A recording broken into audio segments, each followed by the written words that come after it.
ಗಂಭೀರ ಪ್ರಕರಣಗಳಲ್ಲಿ ಭಾಗಿಯಾದ ಹಲವು ಆರೋಪಿಗಳ ಜೊತೆ ಸೇರಿ ಧಾರವಾಡ ಉಪನಗರ ಠಾಣೆ ಪಿಎಸ್ಐ ರುದ್ರಪ್ಪ ಗುಡದರಿ ತಮ್ಮ ಹುಟ್ಟುಹಬ್ಬ ಆಚರಿಸಿಕೊಂಡಿದ್ದಾರೆ ಎಂಬ ಆರೋಪ ಕೇಳಿ ಬಂದಿದೆ. ಈ ಕುರಿತ ಹಲವು ಫೋಟೋಗಳನ್ನು ಅನೇಕರು ಸಾಮಾಜಿಕ ಜಾಲತಾಣಗಳಲ್ಲಿ ಹರಿಬಿಟ್ಟಿದ್ದಾರೆ.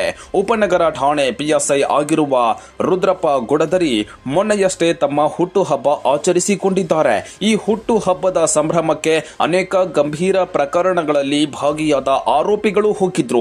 ಪಿಎಸ್ಐ ರುದ್ರಪ್ಪ ಅವರೊಟ್ಟಿಗೆ ಸೇರಿಕೊಂಡು ಅವರೆಲ್ಲ ಕೇಕ್ ಕತ್ತರಿಸಿ ಫೋಟೋ ಸಹ ತೆಗೆಸಿಕೊಂಡಿದ್ದಾರೆ.